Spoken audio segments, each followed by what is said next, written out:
Good morning. পরীক্ষা প্রস্তুতি YouTube চ্যানেলে তোমাদের সকলকে আরো একবার ওয়েলকাম। যারা কেপিএসআই এর জন্য প্রিপারেশন করছে, সেই সঙ্গে যারা ডাব্লিউবিপিএসআই এর জন্য যারা প্রিপারেশন করছে, তোমাদের জন্য ভিডিওটা ভীষণ ইম্পর্টেন্ট।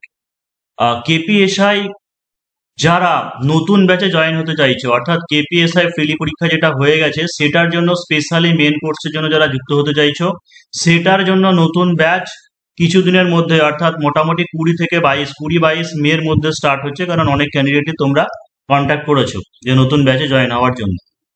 আরো একটা জিনিস যেটা ইম্পর্টেন্ট প্রশ্ন, সেটা হচ্ছে যে কেপিএসআই এর এবার মেনের প্রশ্ন কেমন হতে পারে, জিকে প্রশ্ন কেমন হতে পারে, ওয়ান লাইনার হবে নাকি লেন্দি হতে পারে নাকি শর্ট কোশ্চেন কেমন হতে পারে, সেই ব্যাপারটা নিয়ে আলোচনা করব। ডেমো কোশ্চেন গুলো নিয়ে আলোচনা করব। যারা নতুন ব্যাচে জয়েন হতে চাইছে 7797427474 এই নম্বরে হোয়াটসঅ্যাপে কন্ট্যাক্ট করে নিতে পারো। কিন্তু জানি যে এই ভিডিওটা করলে তোমরা বেশ কিছু ক্যান্ডিডেট আছো যারা এই কোশ্চেন গুলো করবে। যদি এই কোশ্চেন গুলোকে আমি এতটা ইম্পর্টেন্ট মনে করছি না, কিন্তু কোশ্চেন গুলো করছো অনেকে ফোন করে বা মেসেজ করে বা ভিডিওটা দিলে পড়বে, সেই কারণের জন্য একটু তোমাদেরকে ক্লিয়ার করে দেওয়ার চেষ্টা করছি ব্যাপারটা। তো প্রথম কোশ্চেন যেটা, সেটা যে কেপিএসআই এর রেজাল্ট কবে আসতে পারে, ফেলি রেজাল্ট। দেখো, আমি কোনো সোর্স থেকে বা সেরকম বলছি না, কারণ আমার কোনো রকম সোর্স ফোর্স নেই। তবে একটা টেকনিক্যালি যে ভাবনাটা তোমরা ভাবতে পারো, সেটা হচ্ছে এর আগে যে সমস্ত পরীক্ষাগুলো হয়েছিল, রেজাল্ট যেটা হয় সেটা মিনিমাম 5 থেকে 6 মাস সময় নেয়। 5 থেকে 6 মাস সময় লাগে কমপক্ষে। ঠিক আছে, তার আগে আশা করা যাচ্ছে প্রিলি রেজাল্ট আউট হয়নি, বা 4-5 মাস এরকম সময় লাগতে পারে। তাহলে কেপিএসসি এর প্রিলি পরীক্ষা যেটা হয়েছে সেটা জানুয়ারির 28 তারিখে হয়েছে। তাহলে সেইভাবে যদি আমরা ধরে নিই, ফেব্রুয়ারি, মার্চ, এপ্রিল, মে, মে কমপ্লিট হওয়া মানে কি হচ্ছে যে 4 মাস হয়ে যাওয়া, ফেব্রুয়ারি, মার্চ, এপ্রিল, মে। তো জুনে কি আছে, যে জুনের ফার্স্ট উইকের দিকে ভোটের রেজাল্ট, অর্থাৎ ভোটের রেজাল্ট পর্যন্ত কোনো কিছু হচ্ছে না, এটুকু কনফার্ম। তাহলে কিন্তু হিসেব মতো আমাদের সেরকমই 4-5 মাস হয়ে যাচ্ছে। তাহলে খুব যদি আগেও বের হয়, তাহলে হচ্ছে জুন মাসের মাঝামাঝি বা জুন মাসের শেষের দিকে বা হচ্ছে জুনের এন্ডের দিকে রেজাল্ট আসার সম্ভাবনা হচ্ছে। ঠিক আছে, এটা একটা ক্যালকুলেশন বলছে। তো সেইভাবে আমার মনে হয় প্রিপারেশন নেওয়া উচিত। তো ধরে নাও যে জুনের 20 তারিখ বা এরকম নাগাদ রেজাল্ট বেরিয়ে গেল, তাহলে তো জানো যে সবকিছু পিআরবি ঠিকঠাক করে নিয়ে রেজাল্ট বের করে। তাহলে 12 থেকে 14 দিনের মাথায় কি হবে, বা 14 থেকে 16 দিনের মাথায় হচ্ছে মাঠ হচ্ছে। তার মানে জুনের শেষ বা জুলাইয়ের ফার্স্ট উইক পর্যন্ত কি হচ্ছে, যে জুলাইয়ের ফার্স্ট উইক পর্যন্ত হয়তো মাঠ চলতে পারে। তাহলে মেন পরীক্ষা যেটা হবে, মেন পরীক্ষা তার 30 থেকে 40 দিনের মাথায় হয়ে যায়। তাহলে হচ্ছে যেটা দাঁড়ালো, সেটা হচ্ছে আগস্ট মাসেই কি হতে পারে, মেনের পরীক্ষা হয়ে যেতে পারে। আগস্ট মাসের প্রথম দিকে হতে পারে, মাঝামাঝি হতে পারে, বা মনে হচ্ছে যে আগস্ট মাসেই মেন পরীক্ষা হয়ে যেতে পারে। তাহলে আগস্ট মাসে যদি মেন পরীক্ষা হয়, এটা এখন বর্তমানে চলছে মে মাস, আজকে মের 16 তারিখ, মে থেকে জুন, জুলাই, আগস্ট, মানে নিট হাতে তুমি যেটা সময় পাবে ম্যাক্সিমাম হয়তো 2 থেকে 2.5 থেকে 3 মাস পেতে পারো। ঠিক আছে, বা যদি আরো ফাস্ট প্রসেস এগিয়ে যায় তাহলে কিন্তু তারও আগে পরীক্ষা হয়ে যেতে পারে। তাই আমাদের হাতে ধরে নিতে হবে যে আর 2 থেকে 2.5 মাস আছে, 2 মাস সময় আছে, সেইভাবে এগিয়ে যেতে হবে। তো এই মুহূর্তে যারা লাস্ট ফিনিশিং বা শেষ প্রিপারেশন যারা জোর কদমে নিতে চাইছে পরীক্ষা প্রস্তুতি থেকে, তোমরা 7797427474 এই নম্বরে হোয়াটসঅ্যাপে কন্ট্যাক্ট করে নিতে পারো।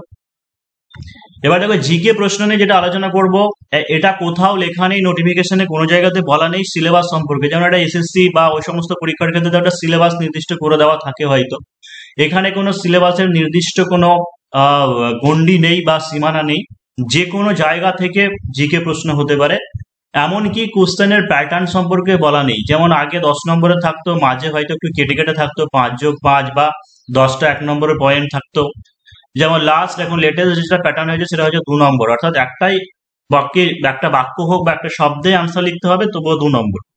এবার এই প্যাটার্নটায় ট্রেনটা ফলো হবে নাকি চেঞ্জ হবে, সেটা কেউ বলতে পারে না। ঠিক আছে, সেটা কেউ বলতে পারবে না। তবে কিছুটা হয়তো প্যাটার্ন চেঞ্জ হয়ে এরকমটা হতে পারে, যেটা শুধু একটা শব্দে লিখতে হচ্ছে সেটা হয়তো 2-3টে লাইনে লিখতে হচ্ছে, সেরকম যদিও বা হয় তাহলে সেটাও হতে পারে। তবে একদম ফুল 10 মার্কসের কোশ্চেন আসার সম্ভাবনা খুবই কম, যেটা মনে হচ্ছে বা যতদূর পর্যন্ত বোঝা যাচ্ছে। তার ডেমো কিছু কোশ্চেন তোমাদের আলোচনা করছি। যে প্রথম কোশ্চেন আছে, যে যে সমস্ত মৌলের ভর সংখ্যা সমান কিন্তু পরমাণু ক্রমাঙ্ক আলাদা তাদের কি বলা হয়। যে সমস্ত মৌলের ভর সংখ্যা সমান কিন্তু পরমাণু ক্রমাঙ্ক আলাদা তাদের কি বলা হয়। তাহলে আমার মনে হয় যে পূর্ণ বাক্যের উত্তর লেখা ভালো, যেভাবে লিখবে, যে সমস্ত মৌলের ভর সংখ্যা সমান কিন্তু পরমাণু ক্রমাঙ্ক আলাদা তাদের কি বলা হয়, আইসো বার বলা হয়, তাই তো, তাদের আইসো বার বলা হয়। 2 নম্বর যদি থাকে, তাহলে আমার মনে হয় যে একটা এক্সাম্পল দিয়ে দিলে, যে যেমন 18, AR 40, 18 AR 40, 20 CA 40। এখানে দেখো পরমাণু ক্রমাঙ্ক আলাদা আছে কিন্তু ভর সংখ্যা দুটোরই 40 আছে, তাহলে কোনো চিন্তা থাকবে না নম্বর কাটার। 2 নম্বর যেটা আছে দেখো যে আইসোটোন কাকে বলে, অর্থাৎ এটা তোমাকে সংজ্ঞাটা বলেই দিল দিয়ে আনসারটা লিখতে হচ্ছে। আর দ্বিতীয়টার ক্ষেত্রে যেটা বলছি সেটা হচ্ছে সংজ্ঞাটাই তোমাকে লিখতে হবে যে আইসোটোন কাকে বলে, আইসোটোন কাকে বলে। তাহলে এটা এভাবে লিখতে পারো যে সমস্ত মৌলের নিউট্রন সংখ্যা সমান, তাই তো, যে সমস্ত মৌলের নিউট্রন সংখ্যা সমান তাদের তাদের আইসোটোন বলে, তাদের আইসোটোন বলে। যেমন এখানে একটা এক্সাম্পল দিতে পারো যে যেমন 15p31 16s32, অর্থাৎ এখানে দেখো যে 31 থেকে 15 বাদ দিলে 16 হয়, 32 থেকে 16 বাদ দিলে 16 হয়। তো ফসফরাস আর হচ্ছে সালফার এই দুটোর হচ্ছে আইসোটোন বলা হয় পরস্পর। তাহলে ওই একটা প্যাটার্ন হতে পারে, এরকম একটা প্যাটার্ন হতে পারে যে ভারত সভা কে কত সালে কোথায় প্রতিষ্ঠা করে, ভারত সভা কে কত সালে কোথায় প্রতিষ্ঠা করেন, এই সভার উদ্দেশ্য কি ছিল। হয়তো এই পার্টটুকু কে কত সালে কোথায় তিনটের জন্য হয়তো দেখা গেল যে 3 নম্বর আছে, মানে 1+1+1। এই সভার উদ্দেশ্য কি ছিল, বা দুটি উদ্দেশ্য লিখুন 2 নম্বর দিলে, মানে টোটাল হয়তো 5 নম্বর থাকলো।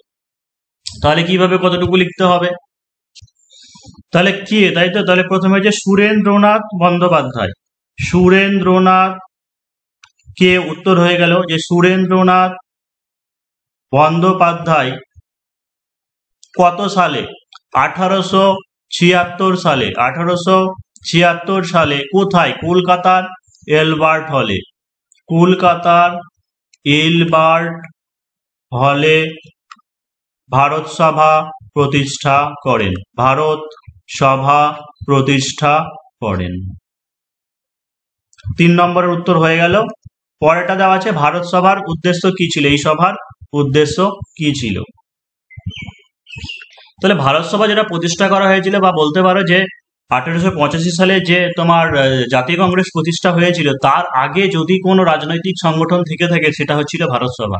এটার উদ্দেশ্য ছিল এটাই যে বিভিন্ন যে রাজনৈতিক গোষ্ঠী আছে সেইগুলোর মধ্যে একটা বন্ডিং তৈরি করা এবং সেই সঙ্গে হিন্দু মুসলিম ঐক্য করে একটা জনমত গঠন করা, এবং হচ্ছে সরকারের বিভিন্ন যে শোষণমূলক বা আচরণ সেই সমস্ত জিনিসের বিরুদ্ধে প্রতিবাদ করা। তাহলে এটাকে এইভাবে লিখতে পারো যে উপরে হয়তো এরকম একটা লিখে দিতে পারে ভারত সভার উদ্দেশ্য বলে উপরে পয়েন্টটা করে নিলে, তাহলে বুঝতে সুবিধা হবে, যিনি খাতা দেখবেন যে এটা উদ্দেশ্যটা লেখা হচ্ছে যে বিভিন্ন রাজনৈতিক গোষ্ঠী ও হিন্দু মুসলমান ঐক্য স্থাপন করে শক্তিশালী জনমত গঠন করে ব্রিটিশ সরকারের শোষণ নীতির বিরুদ্ধে প্রতিবাদ করা বা শোষণ নীতির প্রতিবাদ করা। 2 নম্বর আছে মানে যে আবার বেশি অনেকটা বড় করে লিখতে হবে তা নয়, মেন কথাটা মূল কথাটা লিখলেই হবে, মূল কথাটাকে লিখলেই হবে। তাহলে ফার্স্টে একটা তোমাদের সায়েন্সের কোশ্চেন দেখালাম, এবার হচ্ছে ইতিহাস থেকে প্রশ্ন দেখালাম। এখন আগে যেমন ইন্ডিয়ান ফ্রিডম স্ট্রাগল থেকে প্রশ্ন আসতো, এখন যেমন সব জায়গা থেকে আসছে, অর্থাৎ এনসিএন্ট থেকে আসতে পারে, মিডিয়াভেল থেকে কিন্তু কোশ্চেন আসতে পারে এখন মেনে। পরের কোশ্চেন, গান্ধীজি সর্বভারতীয় জাতীয় আন্দোলনে নামার আগে কোন কোন আঞ্চলিক বিদ্রোহে নেতৃত্ব দেন, গান্ধীজি সর্বভারতীয় জাতীয় আন্দোলনে নামার আগে কোন কোন আঞ্চলিক বিদ্রোহে নেতৃত্ব দেন। তাহলে তিনি হচ্ছে ইয়ে থেকে তোমার দক্ষিণ আফ্রিকা থেকে ফেরার পরে ভারতে কি করেছিলেন, যে রাওলাটাইন বা খিলাফত আন্দোলনের আগে কি করেছিলেন, 3টে আঞ্চলিক বিদ্রোহ। 1 নম্বর হচ্ছে বিহারের চম্পারণ, তাই তো, যে বিহারের চম্পারণ, তারপরে হচ্ছে গুজরাটের খেদা সত্যাগ্রহ, গুজরাটের তুলা চাষিদের পক্ষে খেদা সত্যাগ্রহ। আর 3 নম্বর ছিল আমেদাবাদ মিল ধর্মঘট, আমেদাবাদ মিল ধর্মঘট। এই 3টে আঞ্চলিক বিদ্রোহে তিনি নেতৃত্ব দিয়েছিলেন। 5 নম্বর কোশ্চেন, মহাত্মা গান্ধীর 2টি পত্রিকার নাম লিখুন, মহাত্মা গান্ধীর 2টি পত্রিকার নাম লিখুন। তাহলে মহাত্মা গান্ধীর ইয়াং ইন্ডিয়া আর একটা হচ্ছে হরিজন পত্রিকা, তাই তো। তাহলে হচ্ছে মহাত্মা গান্ধীর 2টি পত্রিকার নাম, 2টি পত্রিকার নাম, 1 নম্বর হচ্ছে ইয়ং ইন্ডিয়া, ইয়ং ইন্ডিয়া যে পত্রিকায় তিনি আইন অমান্য আন্দোলনের ডাক দিয়েছিলেন। আর 2 নম্বর হচ্ছে কি হরিজন পত্রিকা, এটা হচ্ছে হরিজন পত্রিকা। দেখো যে মহাত্মা গান্ধী, নেতাজি সুভাষচন্দ্র বসু এই দুজন ব্যক্তি ভীষণ ইম্পর্টেন্ট ভারতের জাতীয় স্বাধীনতা সংগ্রামের উদ্দেশ্যে জন্য, সেই কারণের জন্য এদের সম্পর্কে একটু ভালো করে পড়ে নেবে। এদের সম্পর্কে দেখবে যে পরীক্ষাতে 1-2 কোশ্চেন আসার সম্ভাবনা অবশ্যই থেকেই যায়। নেক্সট কোশ্চেন কি আছে যে ইমপিচমেন্ট কি, ইমপিচমেন্ট কি, ইমপিচমেন্ট কি। তাহলে ছোট করে এটা লেখা যায় যে রাষ্ট্রপতি 5 বছরের জন্য নির্বাচিত হন, কিন্তু তার মেয়াদের আগেও কিন্তু রাষ্ট্রপতিকে কি করা যায় যে অপসারণ করা যায়। সেটা কি আছে যে সংসদের উভয় কক্ষের 2/3 সদস্যের অভিযোগের সত্যতা প্রমাণের ভিত্তিতে, অর্থাৎ সংসদে রাজ্যসভা লোকসভার যদি দেখা যায় যে 3 ভাগের 2 ভাগ সদস্য তারা অভিযোগ আনছে যে রাষ্ট্রপতি কোনো সংবিধান অবমাননা করেছেন বা কোনো কিছু অভিযোগের ভিত্তিতে যদি প্রমাণ পাওয়া যায়, তাহলে সেই ক্ষেত্রে তাদের অনুমতিতে 61 নম্বর ধারা অনুযায়ী বা 61 নম্বর ধারা অনুযায়ী মেয়াদের আগে রাষ্ট্রপতির অপসারণকে ইমপিচমেন্ট বলা হয়। যদিও ইমপিচমেন্ট কথাটা তোমার হচ্ছে প্রধান বিচারপতি, সুপ্রিম কোর্টের প্রধান বিচারপতির অপসারণকেও ইমপিচমেন্ট বলা হয়। তবে সেই ক্ষেত্রে যেটা 2/3 যেটা এখানে বলা আছে সেটা সুপ্রিম কোর্টের প্রধান বিচারপতির ক্ষেত্রে সেই অংশটা পার্টিকুলার মেনশন নেই, ওটা সংখ্যাগরিষ্ঠ বেশিরভাগ জন যদি চান তাহলে সেটা হবে। নেক্সট দেখো সায়েন্স থেকে একটা কোশ্চেন, ফিজিক্স থেকে, সেটা হচ্ছে আলোর প্রতিসরণের দ্বিতীয় সূত্রটি কি। আলোর প্রতিসরণের দ্বিতীয় সূত্রটি কি, এটা তোমাদের জন্য হোম টাস্ক। অর্থাৎ প্রতিফলনের সূত্র আছে, প্রতিসরণের সূত্র আছে, বা আলোর প্রতিসরণের দ্বিতীয় সূত্র, যেটাকে আরেকটা কি বলা হয়, স্নেলের সূত্রও বলা হয়, তাই তো, স্নেলের সূত্রও বলা হয়।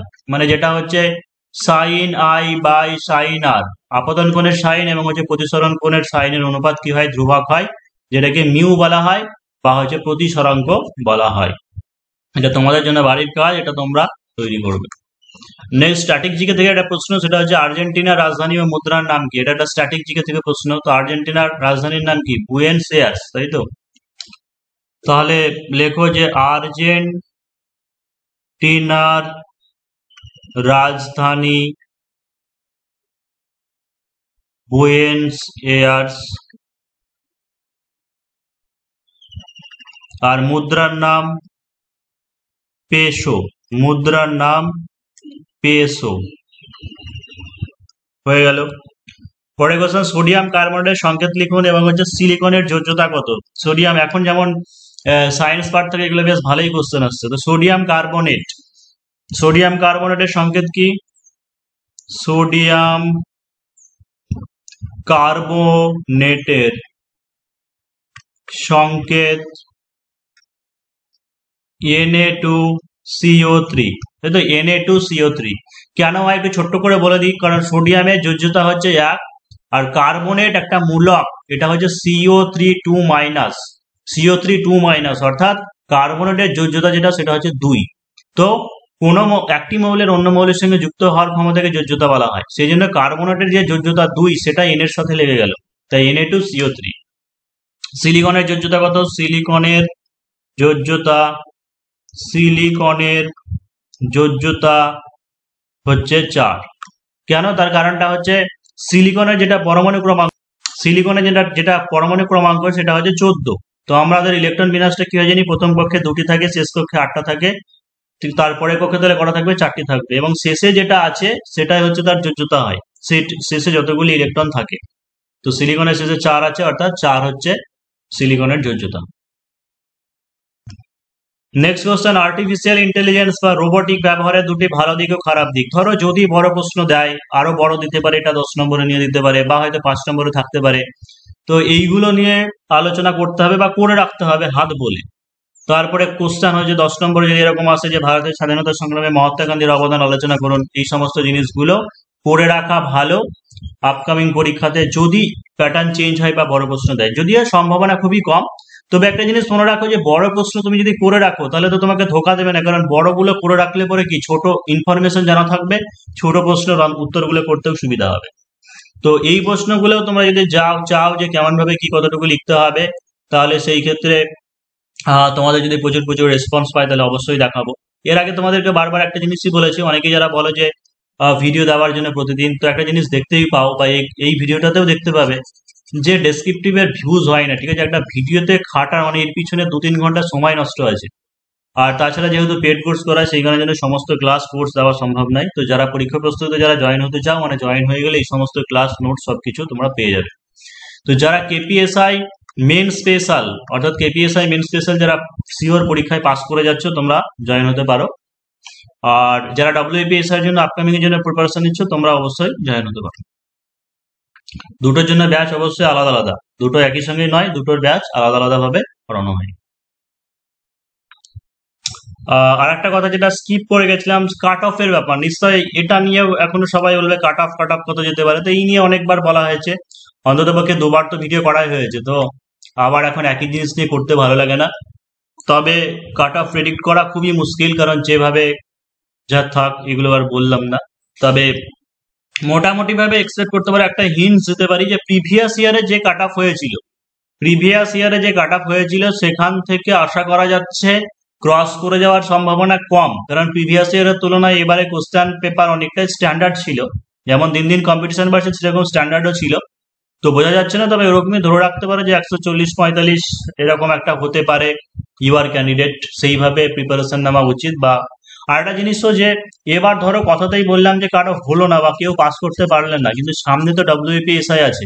তো আমার মনে হয় যে পুলিশের যারা প্রিপারেশন করছে, একটা কন্টিনিউয়াস প্রিপারেশন নেওয়া উচিত, প্রিলিমেন কম্বাইন করে। যাদের এসআই টার্গেট আছে, প্রিলিমেন কম্বাইন করে, অর্থাৎ বাংলা ইংরেজি রিপোর্ট রাইটিং গুলো লেখা উচিত।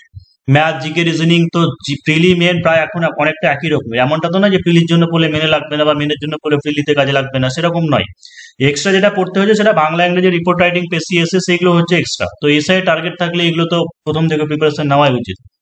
তো সেইভাবে প্রিপারেশন করো। কাট অফ যে ব্যাপারটা হবে সেটা তো রেজাল্ট এলেই বোঝা যাবে, তখনই দেখা যাবে। কিন্তু আমার মনে হয় এটাই যে রেজাল্ট বের হবে, তারপরে আমি পাস করলে প্রিপারেশন শুরু করব, হবে না মেনের প্রিপারেশন।